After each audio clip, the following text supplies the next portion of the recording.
The Bengali টিউশনে তোমাদের সকলকে স্বাগত। আমি শুভময়। আমরা প্রফেসর শঙ্কুর ডায়েরির যে 3 নাম্বার মানে তোমাদের পাঠ্যক্রমের 3 নাম্বার, এর আগে আমরা বোমযাত্রীর ডায়েরি, করভাস এবং আমরা যেটা আলোচনা করছি স্বর্ণপর্ণী, মানে গল্প তো আছে অনেকগুলোই, আমরা শুধুমাত্র 3টে আলোচনা করছি কারণ সিলেবাসে 3টেই রয়েছে। আর আমরা স্বর্ণপর্ণী 95 পেজ পর্যন্ত আলোচনা করেছি। আমরা ইতিমধ্যেই 2-3টে ভিডিও আপলোড করেছি স্বর্ণপর্ণী থেকে। আজ আমরা পরবর্তী যে ভিডিও, সেই ভিডিওটি আজ আমরা আলোচনা করব। আমরা 95 পেজ পর্যন্ত অর্থাৎ 95 পেজ পর্যন্ত আমরা আলোচনা করেছিলাম।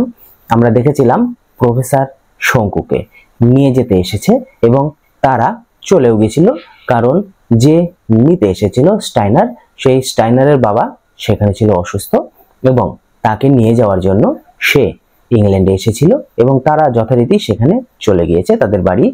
এবং সেখানে ইমিগ্রেশন পয়েন্টে মানে প্লেন থেকে নেমে যে চেকিং যেখানে হয় সেখানে তারা সঠিকভাবে পার হয়ে গিয়েছে। মানে এ পর্যন্তই, মানে সমস্ত বাধা তারা অতিক্রম করেছে। এই পর্যন্তই আমরা আলোচনা করেছিলাম। আজ আমরা তার পরের আলোচনা করছি। চলো তাহলে আমরা রিডিং শুরু করছি। আমরা প্রত্যেকটি লাইন ধরে ধরে আলোচনা করছি এবং বুঝিয়ে দেওয়ার চেষ্টা করছি এবং পেছনে কিছু এমসিকিউ প্রশ্ন উত্তর, এমসিকিউ নয় এসএকিউ প্রশ্ন উত্তর জুড়ে দিচ্ছি। চলো তাহলে আলোচনা করছি। যাক, একটা বাধা অতিক্রম করা গেছে, অর্থাৎ প্রথম যে বাধাটা, এয়ারপোর্টে নেমেই যে প্রথম যে বাধাটা, সেই বাধাটা অতিক্রম করেছে। ভদ্রলোক যে কাগজে আমার ছবি দেখেছেন এবং আমার দিকে কৌতূহলী দৃষ্টি নিয়ে দেখছে, এর ফলে যে কিছুটা অস্বস্তি ভোগ করেছিলাম সেটা অস্বীকার করব না। অর্থাৎ প্রফেসর শঙ্কুকে, সেই যিনি চেকআপের দায়িত্বে ছিলেন, তিনি চিনতে পেরেছিল কিছুটা, কিন্তু পুরোপুরি চিনতে পারেননি, তাই কিছুটা অস্বস্তিতে প্রফেসর শঙ্কু পড়েছিলেন। ট্যাক্সিতে উঠে নরবার্ট ড্রাইভারকে গন্তব্যস্থল বাতলে দিল 17 নাম্বার ফ্রিডরিক স্টার্সে, মানে তাদের বাড়ির ঠিকানা ওটি। বার্লিনে যে পৃথিবীর 3য় বৃহত্তম শহর সেটা বুঝতে বেশি সময় লাগলো না। অর্থাৎ বার্লিন খুব বিশাল একটি শহর, সেটা বুঝতে অসুবিধা হলো না, শহরটি দেখেই বোঝা গেল। এও বুঝলাম যে শহরটা ঘড়ির কলের মতো চলে। এর চরিত্রের সাথে লন্ডনের কোনো মিল নেই। লন্ডনের রাস্তাঘাটে যে সংখ্যায় ভারতীয় দেখা যায়, এখানে ততটা দেখা যায় না, অর্থাৎ এখানে খুব একটা বেশি ভারতীয় আসে না। যদিও জানি যে বেশ কিছু ভারতীয় এখানে হয় পড়াশোনা করছে, না হয় চাকরি করছে, মানে কিছু কিছু ভারতীয় অবশ্যই রয়েছে, তারা চাকরি করছে বা পড়াশোনা করছে, একেবারেই যে ভারতীয় থাকে না সেটা তো নয়। আধ ঘন্টা খানেক চলার পর নরবার্ট ট্যাক্সিওয়ালাকে ডাইনে থামতে বললো, অর্থাৎ তাদের বাড়ির কাছাকাছি চলে এসেছে। ট্যাক্সি একটা দোতলা বাড়ির সামনে থামলো। নরবার্ট ভাড়া চুকিয়ে দিয়ে বাঁ হাতে নিজের সুটকেস আর ডান হাতে আমারটা নিয়ে সদর দরজায় গিয়ে বেল টিপলো। অল্পক্ষণের মধ্যেই একটা চাকর এসে দরজা খুলতেই নরবার্ট তার হাতে ব্যাগগুলো চালান দিয়ে, মানে ব্যাগগুলো তার হাতে দিয়ে আমাকে সঙ্গে করে সিঁড়ি দিয়ে পা চালিয়ে দোতলায় উঠে গেল। আগে বাবাকে দেখবে তো, মানে জিজ্ঞেস করলো যে এসেছোই যখন আগে বাবাকে দেখে নাও। বলছি এক্ষুনি, আগে প্রথমেই আমার কাজ হলো তোমার বাবাকে দেখা। একটা বইয়ে ঠাসা ঘরের ভেতর দিয়ে যে ঘরে ঢুকলাম সেটা শোবার ঘর, অর্থাৎ তার বাবা যেখানে ছিল সেটা শোবার ঘর। এক পাশে একটা খাটে লেপের তলায় একজন প্রৌঢ় শুয়ে আছেন আধ বোঝা চোখে, অর্থাৎ আমরা বুঝতেই পারছি যে প্রৌঢ়টি অর্থাৎ বয়স্ক লোকটি শুয়েছিল তিনি হলেন তার বাবা। তার হাঁ করা মুখ দিয়ে দমকে দমকে নিঃশ্বাস বেরোচ্ছে। ভদ্রলোকের পাতলা হয়ে আসা কালো চুলের অল্প পাকা চুল মিশেছে, অর্থাৎ খুব একটা বেশি বয়সও না, পাতলা হয়ে আসা কালো চুলের সাথে হালকা পাকা চুল ছিল। আন্দাজে মনে হচ্ছিল 55 বছর বয়স হলেও হতে পারে। তার মাথায় আর ডান কুনুয়ে ব্যান্ডেজে যে অপটু হাতের কাজ, অর্থাৎ যেহেতু তারা ডাক্তার পায়নি, তারা দাদা এবং তার বোন দুজন মিলে ব্যান্ডেজ করেছিল, তাই সেখানে অপটু হাতের কাজ। সেটা দেখলেই বোঝা যায় ইনি যে হাইনোরিক স্টাইনার সেটা আর বলে দিতে হয় না। খাটের পাশে দাঁড়িয়ে চোখের জল মুছছে একটি 16-17 বছরের মেয়ে, অর্থাৎ সেটি যে তার বোন।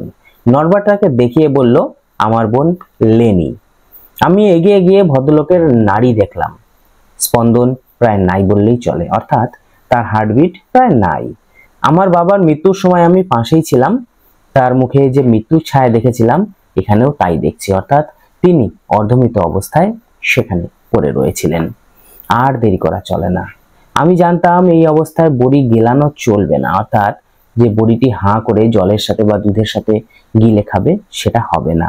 তাই একটা কাগজের মোড়কে দুটো বড়ি গুঁড়িয়ে নিয়ে গিয়েছিলাম, অর্থাৎ গুঁড়ো করে নিয়েছিলাম।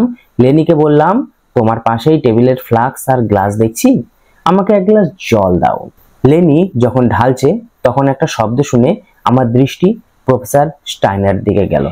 তার ঠোঁট কাঁপছে, একটা শব্দ বেরোলে আহা। আমি নরবার্টের দিকে চাইলাম। আমার মায়ের নাম ছিল হানা। সে বলল যে তার মায়ের নাম ছিল হানা। প্রফেসরের মুখ এখনো হা। আমি মোড়ক খুলে জলের গ্লাস হাতে নিয়ে রুগীর পাশে গিয়ে তার হা করা মুখের ভেতর জল আর পাউডার, অর্থাৎ গুঁড়ো করা যে বড়িটা, সেটা ঢেলে দিলাম। আর কিছু করতে হবে কি? নরবার্ট প্রশ্ন করলো। আমি বললাম, হ্যাঁ, আমি একটু কফি খাবো, ব্ল্যাক কফি। লেনি ঘর থেকে বেরিয়ে গেল। ঘড়িতে বার্লিনের টাইম করে নিয়েছিলাম, দেখলাম 6:45 বাজে। জানলা দিয়ে দেখছি রাস্তার আলো জ্বলে গেছে, অর্থাৎ সন্ধ্যা হয়ে গিয়েছে, রাস্তার আলো জ্বলে গিয়েছে, আকাশে তারা দেখা যাচ্ছে। এটা জানি যে কাল সকালের আগে ওষুধের ফলাফল জানা যাবে না, অর্থাৎ আমার ওষুধটি কাজ করেছে কি করেনি সেটি জানা যাবে না। তাই কফি খেয়ে নরবার্টকে বললাম, বার্লিনের একটা বিখ্যাত রাস্তার নাম শুনেছি আমি, কুরফুর স্টেনডাম, সেটা একবার দেখে আসা যায় কি? মানে যেহেতু আর তাদের হাতে কোনো কাজ ছিল না, তাই সেই রাস্তাটা তিনি দেখতে চান, বিখ্যাত রাস্তা। বলছে, হাঁটতে রাজি আছো? মানে সেখানে হেঁটে যেতে হবে। নিশ্চয়ই। দেশে আমি সকালে রোজ 4 মাইল করে হাঁটি। অবশ্য ক্লান্তি লাগলে সবসময় ট্যাক্সি নেওয়াই যায়। আশ্চর্য, পুলিশ শাসিত দেশ, কর্ণধার হলেন দুর্নীতির পরাকাষ্ঠা, অর্থাৎ হিটলার। অথচ বাইরে থেকে রাজধানীর চেহারা দেখে কিছুই বোঝার উপায় নেই। অর্থাৎ তুমি যে এখানে এসে দেখবে যে এখানকার চরম বিশৃঙ্খল অবস্থা, সেটা তুমি দেখে বুঝতেই পারবে না। পুলিশ চোখে পড়ে ঠিকই, মানে রাস্তায় রাস্তায় পুলিশ আছে, কিন্তু সেই সঙ্গে রয়েছে নিরুদ্বিগ্ন জনস্রোত। তার মানে লোকজন নির্দ্বিধায় সেখানে চলাচল করছে। ঝলমলে দোকানপাট, সিনেমা থিয়েটারের বাইরে সুসজ্জিত নারী পুরুষের ভিড়, অর্থাৎ সেজেগুজে সবাই সিনেমা থিয়েটার দেখতে যাচ্ছে।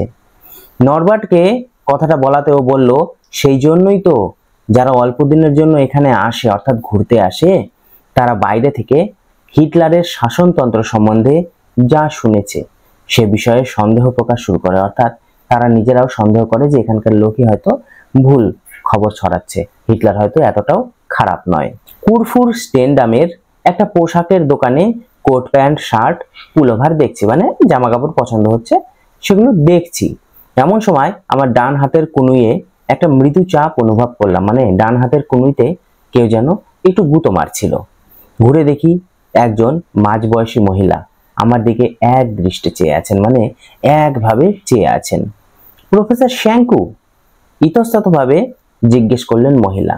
আমি মাথা নেড়ে হ্যাঁ বলাতে দ্বিতীয় প্রশ্ন এলো, কোনেন সি ডয়েচ, অর্থাৎ তুমি জার্মান বলো? মানে তিনি যেহেতু জার্মান ছাড়া অন্য ভাষায় পারদর্শী নয়, তিনি শুনে নিলেন যে জার্মান কি তুমি পারো।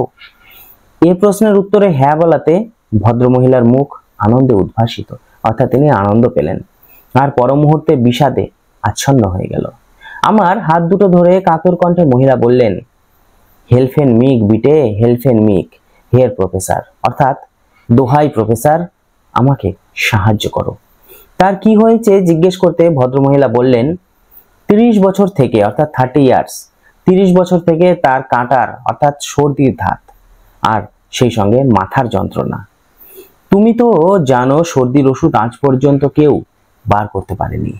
তোমার আইহাল মিটেল বড়ি, অর্থাৎ মিরাকিউরল একটা দাও আমাকে দয়া করে। আইহাল মিটেল হলো সর্বরোগ নাশক। এখনো যে ভদ্রমহিলার নাক বন্ধ হয়ে রয়েছে সেটা তার কথা শুনেই বুঝতে পারছিলাম, অর্থাৎ তিনি প্রফেসর শঙ্কুর কাছে মিরাকিউরল বড়ি বা সর্বরোগ নাশক বড়ি একটা চাইছিলেন। আর এটাও আমরা বলতে পারি যে সেই মহিলা প্রফেসর শঙ্কুকে চিনতে পেরেছিলেন। তোমার নাম কি? নরবার্ট জিজ্ঞেস করলো। ফ্রয়লাইন ফ্রিৎসনার, অর্থাৎ মিসেস ফ্রিৎসনার। আমি বললাম, আমি দিতে পারি, কিন্তু একটা শর্তে। আমি যে তোমাকে ওষুধ দিয়েছি সেটা কাউকে বলবে না। ভদ্রমহিলা ঘন ঘন মাথা নেড়ে প্রতিজ্ঞা করলেন যে তিনি কাউকে বলবেন না। আমার পকেটে 4টে বড়ি ছিল, তার 2টো প্রফেসর স্টাইনারকে দিয়েছি, বাকি দুটো মহিলাকে দিয়ে দিলাম। তোমার কাছে কাগজে পেন্সিল আছে? নরবার্ট প্রশ্ন করলো। ইয়া ইয়া বলে ভদ্র মহিলা তার হ্যান্ডব্যাগ থেকে একটা ছোট্ট নোটবুক আর পেন্সিল বের করলেন। নরবার্ট তাতে তার বাড়ির ফোন নাম্বারটা লিখে দিয়ে বলল, কাল যে কোনো সময় ফোন করে প্রফেসরকে জানাবে তুমি কেমন আছো, অর্থাৎ তোমার শরীর খারাপ বা সর্দির ধাত কমেছে কি কমেনি। ভদ্র মহিলা ডাঙ্কে শোয়েন বলে ধন্যবাদ দিতে দিতে ভিড়ের মধ্যে মিলিয়ে গেলেন, অর্থাৎ বড়ি নিয়ে তিনি চলে গেলেন। আমরা কুরফুর স্টেন্ডামেরই একটা রেস্টুরেন্টে ডিনার সেরে নিলাম, অর্থাৎ রাতের খাবার খেয়ে নিলাম। 9টায় বাড়ি ফিরে প্রফেসর স্টাইনারের ঘরে গিয়ে দেখলাম তিনি ঘুমোচ্ছেন। লেনিকে জিজ্ঞেস করলাম, তোমার বাবা কি এর মধ্যে কোনো কথা বলেছেন?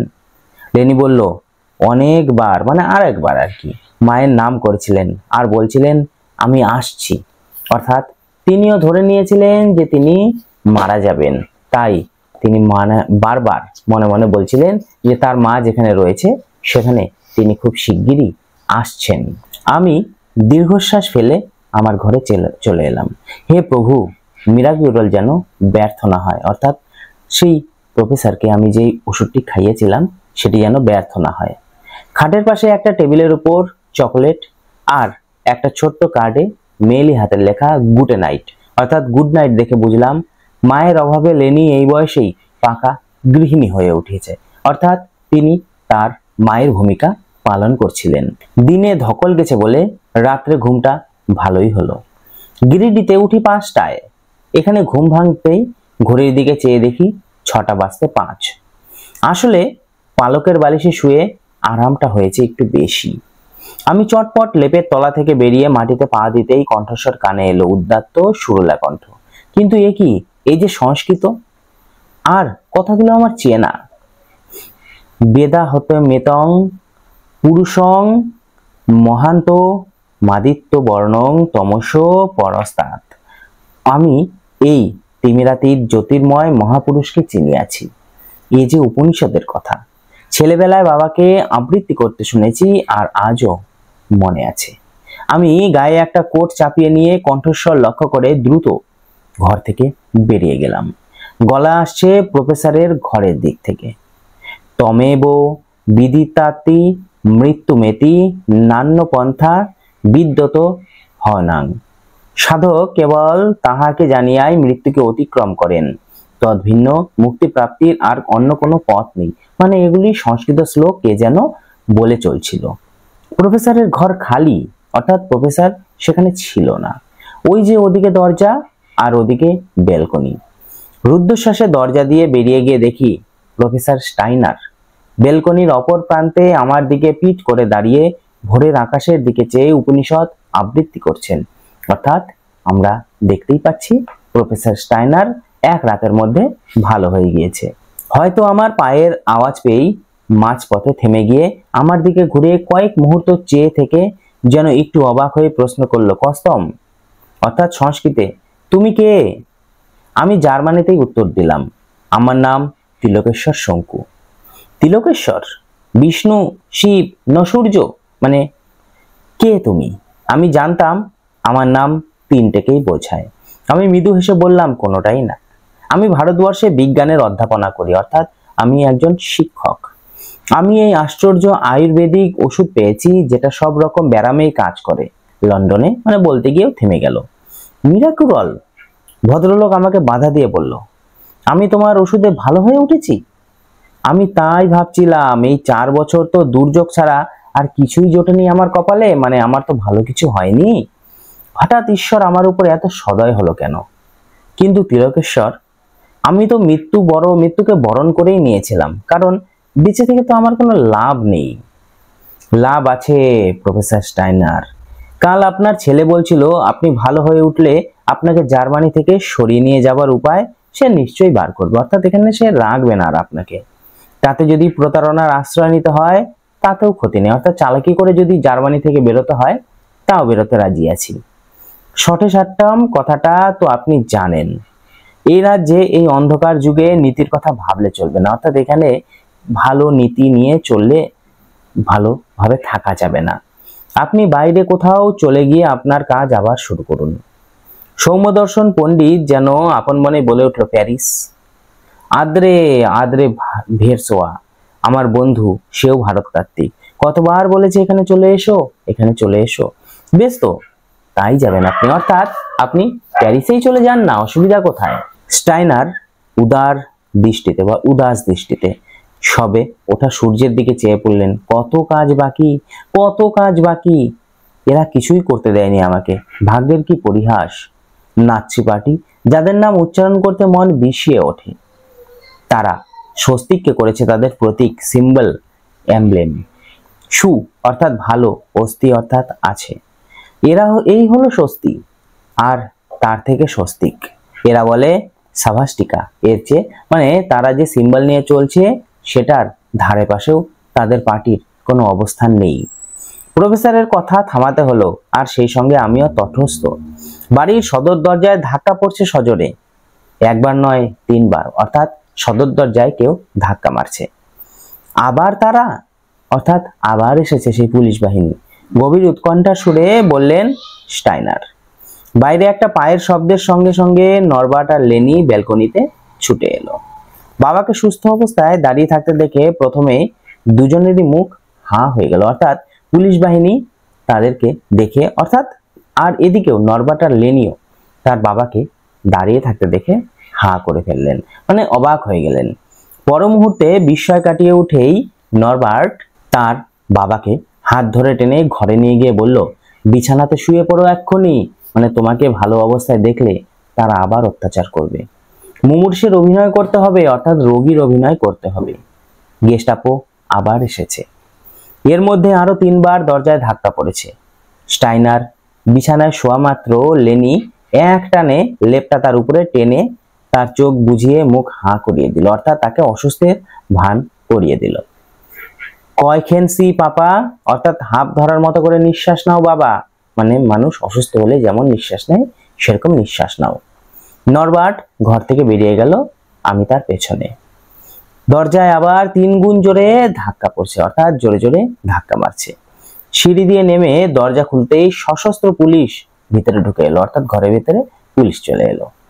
পর মুহূর্তে নরবার্টের দিক থেকে তার দৃষ্টি আমার দিকে ঘুরে এলো, অর্থাৎ নরবার্টের থেকেও এখন বেশি ফোকাস তারা দিচ্ছে প্রফেসর শঙ্কুর দিকে।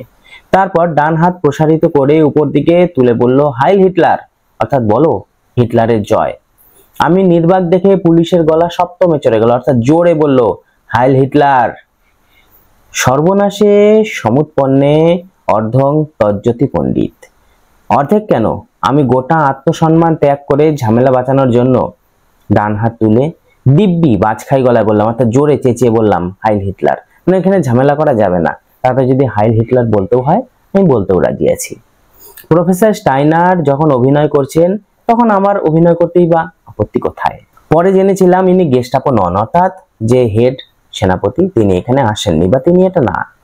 গেস্টাপোর কোনো ইউনিফর্ম নেই, ইনি হলেন গেস্টাপোর মাসতুতো ভাই ব্ল্যাক শার্ট। এবার হাত নামিয়ে ব্ল্যাক শার্ট বললেন, আমার সাথে চলো জলদি। কম মিট মির স্লেল। লোকটি কি বলল জিজ্ঞাসা করলাম। কোথায়?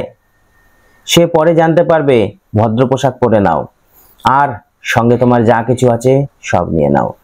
বুঝতে পারলাম আমি নিরুপায়, এদের আদেশ মানতেই হবে। বললাম 5 মিনিট সময় দাও, আমি তৈরি হয়ে আসছি।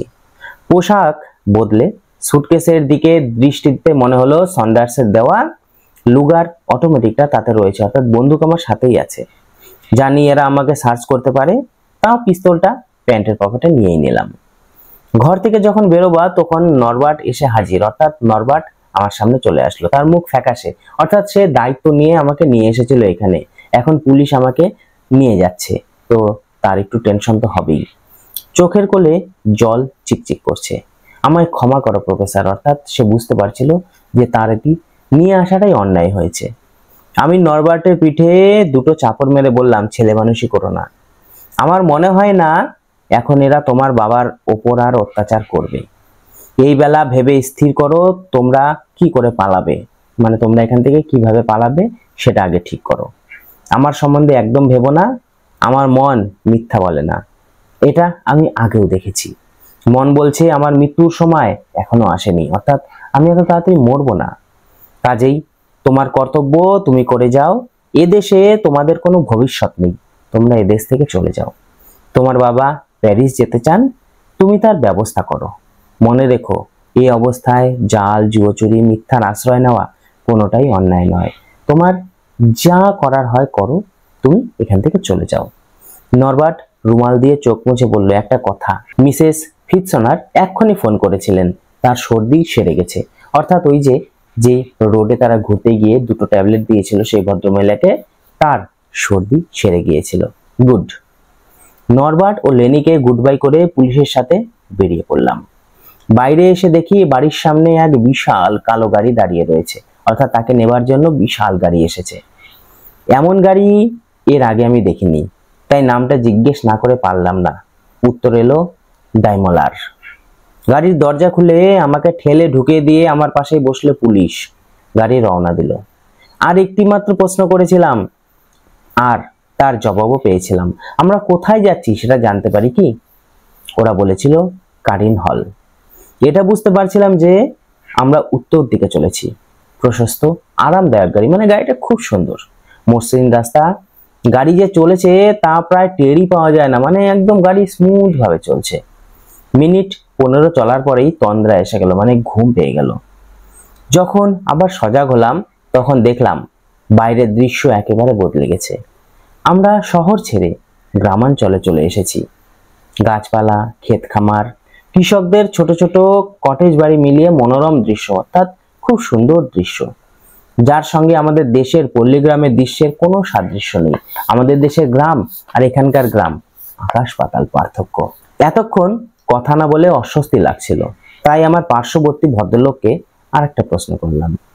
আমার নাম তো তুমি নিশ্চয়ই জানো, তোমারটা কি জানতে পারি? উত্তর এলো এরিক ফ্রোম। এবারে বাইরের দৃশ্য বদলে গেল। এখানে গাছপালা অনেক বেশি, খোলা প্রান্তরের বদলে দুপাশে ফলের বাগান, যদিও শীতকাল বলে গাছের পাতা সব ঝরে গেছে। এবারে বায়ে একটা দীর্ঘ প্রাচীর পড়লো, মানে বাঁ সাইডে একটা প্রাচীর।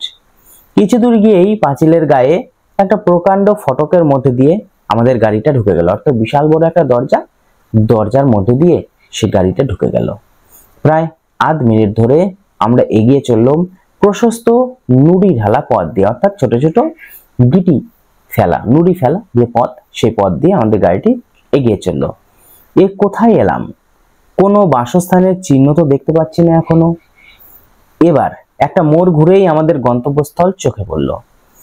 এটা যে একটা প্রাসাদ তাতে কোনো সন্দেহ নেই, তবে প্রাচীন নয়, মানে পুরনো প্রাসাদ নয়, নতুন। অথবা প্রাচীন হলেও সম্প্রতি যে অনেক সংস্কার হয়েছে সেটা বোঝাই যায়। একটা বিস্তীর্ণ বাগান, মানে বিশাল বড় বাগান, তাতে ফুলের কেয়ারি, লিলি ফুল, শ্বেত পাথরের মূর্তি সব আছে। সেই বাগানের 3 দিক ঘিরে প্রাসাদ, অর্থাৎ 3 সাইড দিয়ে দেওয়াল, প্রাসাদ বিল্ডিং আর কি। তারই একটার বিশাল সদর দরজার সামনে আমাদের গাড়িটা থামলো। আমরা দুজন গাড়ি থেকে নেমে প্রহরীকে পেরিয়ে সেই দরজা দিয়ে প্রাসাদের ভেতরে ঢুকলাম। প্রথমেই পড়লো একটা ঘর, যেটা লম্বায় অন্তত 50 গজ তো হবে, মানে বিশাল বড় ঘর। ঐশ্বর্যের এমন জলজ্যান্ত নমুনা আমি আর দেখিনি, মানে সে বিশাল দারুণ ব্যাপার, মানে ঐশ্বর্য একেবারে জলজ্যান্ত ভাবে মনে হচ্ছে যেন কোনো স্বর্গে চলে এসেছি। মাথার উপর বিশাল বিশাল ঝাল লণ্ঠন, দেওয়ালে গিলটি করা ফ্রেমে বাঁধানো জগৎ বিখ্যাত শিল্পীদের আঁকা তেল রঙের ছবি। ঘরের এ প্রান্তের দোতলায় যাওয়ার জন্য প্রশস্ত ঘোরানো সিঁড়ি, মানে ঘরের ভেতরে ঘোরানো সিঁড়ি। এই ঘর পেরিয়ে আমরা আরেকটা ঘরে পৌঁছলাম, যেটাকে বলা যেতে পারে রিসেপশন রুম। এখানে বসার জন্য বড় বড় সোফা রয়েছে, কাউচ, বাহারের চেয়ার ছাড়া একপাশে একটা প্রকাণ্ড টেবিলও আছে, যার উপর রয়েছে কাগজপত্র, টেলিফোন, ফুলদানি, জলের ফ্লাক্স। এরিক একটা সোফার দিকে নির্দেশ করে নিজে এক কোণে এক সুদৃশ্য চেয়ারে বসলো, অর্থাৎ যে আমাকে নিয়ে আসলো সে একটা চেয়ারে বসলো। পুরো পারস্য দেশীয় কার্পেটের ওপর দিয়ে নিঃশব্দে এগিয়ে গিয়ে সোফায় বসে নরম গদিতে প্রায় 4 ইঞ্চি ডুবে গেলাম, অর্থাৎ সোফাগুলো খুব সুন্দর, বসলে পরে যেন 4 ইঞ্চি ঢুকে যেতে হয়।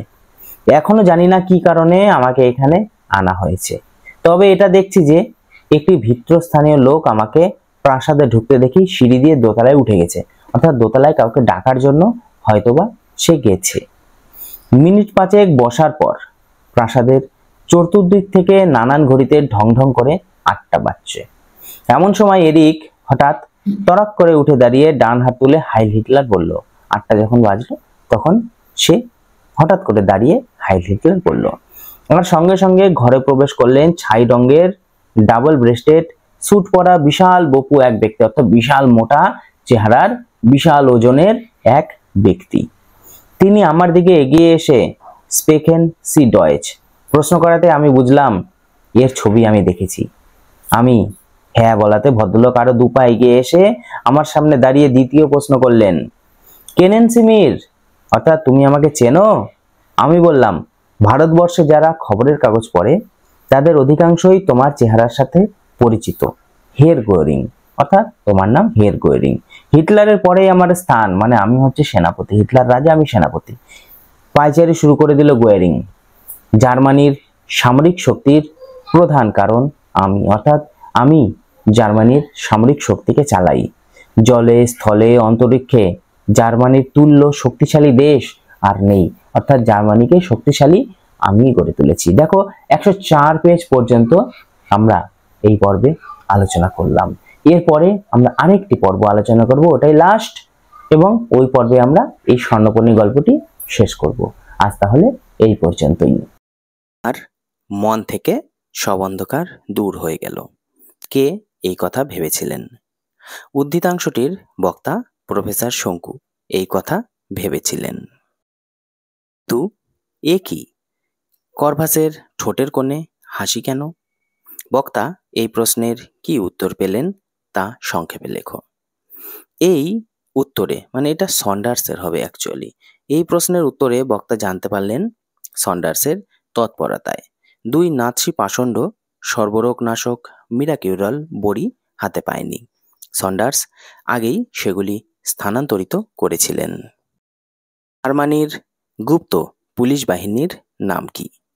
জার্মানির গুপ্ত পুলিশ বাহিনীর নাম গেস্টাপো। হাইল হিটলার কথাটির অর্থ কি? হাইল হিটলার কথাটির অর্থ হলো হিটলার জিন্দাবাদ। সন্ডার্সের বাড়িতে প্রফেসর শঙ্কুর সঙ্গে কে দেখা করতে যায়? হাইনরিক স্টাইনারের পুত্র নরবার্ট স্টাইনার মুমূর্ষ হাইনরিক স্টাইনারের চিকিৎসার বাসনায় প্রফেসর শঙ্কুর সাথে দেখা করতে সন্ডার্সের বাড়ি যায়। প্রফেসর শঙ্কু মিরাকিউরলের কটা বড়ি সঙ্গে করে নিয়ে লন্ডনে গিয়েছিলেন? প্রফেসর শঙ্কু সর্বমোট 24টা মিরাকিউরলের বড়ি সঙ্গে নিয়ে লন্ডনে গিয়েছিলেন। প্রফেসর শঙ্কুর বার্লিন যাওয়ার ব্যাপারে সন্ডার্সের আপত্তির প্রধান কারণ কি? প্রফেসর শঙ্কুর খ্যাতিলাভ জনিত কারণে বার্লিন যাওয়ার পর তিনি নাৎসিদের খপ্পরে পড়তে পারেন বলে সন্ডার্সের মনে সন্দেহ জাগে। সেক্ষেত্রে বলপূর্বক মিরাকিউরল আদায় করে নাৎসিদের নিজেদের প্রয়োজন পূরণ করার সম্ভাবনা বর্তমান। তাই মিরাকিউরল জার্মান জাতির কাজে লাগতে পেরে ভেবেই সন্ডার্স প্রফেসর শঙ্কুকে বার্লিনে যেতে দিতে চাননি। প্রখ্যাত ভারতীয় প্রাচীন নাটকটির জার্মান ভাষায় অনুদিত হয়। মহাকবি কালিদাসের লেখা বিখ্যাত সংস্কৃত নাটক শকুন্তলা, অর্থাৎ অভিজ্ঞান শকুন্তলম, জার্মান ভাষায় অনুদিত হয় 19বিংশ শতাব্দীর দোরগোড়ায়। বাইবেলের কোন তত্ত্ব সন্ডার্স মানে না? এক গালে চড় খেলে অন্য গাল এগিয়ে দাও। বাইবেলের এই তত্ত্ব সন্ডার্স মানে না। লুগার অটোমেটিক পিস্তলের কোন অংশ না টিপলে গুলি চালানো সম্ভব নয়? লুগার অটোমেটিক পিস্তলের সেফটি ক্যাচ অংশটি না টিপলে গুলি চালানো সম্ভব নয়। বার্লিন এয়ারপোর্টে পাসপোর্টের সঙ্গে হলুদ রঙের একটা কার্ড কেন দেওয়া হতো? বার্লিন এয়ারপোর্টে পাসপোর্টের সঙ্গে হলুদ কার্ড দেওয়া হতো যাতে নির্দিষ্ট জায়গার নাম, কোন দেশের লোক, বার্লিনে কদিন থাকা হবে, কোথায় থাকা হবে, আসার কারণ ইত্যাদি যাবতীয় তথ্য লিখতে হতো। জার্মান ভাষায় ডাক্তারকে কি বলা হয়? জার্মান ভাষায় ডাক্তারকে আর্টস বলে। হাইনোরিক স্টাইনারের বাড়ি কোথায়? হাইনোরিক স্টাইনারের বাড়ি বার্লিনের 17 নম্বর ফ্রিডরিখ স্ট্রাসে। হাইনোরিক স্টাইনারের ছেলে ও মেয়ের নাম কি? হাইনোরিক স্টাইনারের ছেলের নাম নরবার্ট ও মেয়ের নাম লেনি। বার্লিনে গিয়ে হাইনোরিক স্টাইনারকে ওষুধ দেওয়ার পর প্রফেসর শঙ্কু কোথায় ঘুরতে যান? বার্লিনে গিয়ে হাইনোরিক স্টাইনারকে ওষুধ দেওয়ার পরে প্রফেসর শঙ্কু বার্লিনের বিখ্যাত জায়গা কুরফুর স্টেনডামে ঘুরতে যান। আল হাইল মিটেল কথাটির অর্থ কি? আল হাইল মিটেল একটি জার্মান শব্দ যার অর্থ সর্বরোগ নাশক। মেবো বিদিতাতি মৃত্যুমেতি নান্য পন্থা বিদ্যতে হয় নাই। এই শ্লোকটির বাংলা অর্থ লেখো। উদ্ধৃত শ্লোকটির অর্থ সাধক ব্যক্তি কেবল তাহাকে জানিয়াই মৃত্যুকে অতিক্রম করেন, তদ্ভিন্ন মুক্তিপ্রাপ্তির আর কোনো পথ নেই। নাৎসি দলের প্রতীক বা সিম্বল কি? নাৎসি দলের প্রতীক বা সিম্বল হলো স্বস্তিক। স্থানীয় ভাষায় জার্মানি নাৎসিরা স্বস্তিককেই সভাস্টিকা বলে। প্রফেসর শঙ্কুকে নিয়ে যাওয়ার জন্য গোরিং কাদের পাঠান? প্রফেসর শঙ্কুকে নিয়ে যাওয়ার জন্য গোরিং নাৎসি বাহিনীর অন্যতম ব্ল্যাক শার্টদের হাইনোরিক স্টাইনারের বাড়িতে পাঠান। প্রফেসর শঙ্কুকে গোরিং এর কাছে নিয়ে যাওয়ার জন্য কি গাড়ি পাঠানো হয়? প্রফেসর শঙ্কুকে গোরিং এর কাছে নিয়ে যাওয়ার জন্য কালো রঙের ডাইমলার গাড়ি পাঠানো হয়। কারিন হল কি?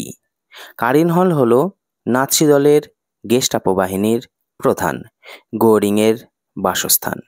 তার মৃতা স্ত্রী কারিন ফন কার্স এর স্মৃতিতে একটি হান্টিং লজকে ভেঙে তিনি এই সুরম্য অট্টালিকা তৈরি করেন ও নাম দেন কারিন হল। জার্মানির সামরিক শক্তির প্রধান কে? জার্মানির সামরিক শক্তির প্রধান হল হের গোরিং। গোরিং এর স্ত্রীর নাম কি? তার মৃত্যু কবে হয়? গোরিং এর স্ত্রীর নাম কারিন ফন কার্টসফ। তার মৃত্যু হয় 1931 খ্রিস্টাব্দে। জার্মান শব্দ গ্রাউসাম, নিডেড, গাইৎসিগ, লিস্টিক, বেডেনকেনলস এর অর্থ কি? জার্মান শব্দ গ্রাউসাম, নিডেড, গাইৎসিগ, লিস্টেড, বেডেনকেনলেস এর অর্থ যথাক্রমে অসভ্য, হীন, লোভী, ধূর্ত, বিবেকহীন। তার শঙ্কু কাকে তার আরাধ্য দেবতা মনে করেন? প্রফেসর শঙ্কু আরাধ্য দেবতা হলেন ইহুদি বিজ্ঞানী আলবার্ট আইনস্টাইন।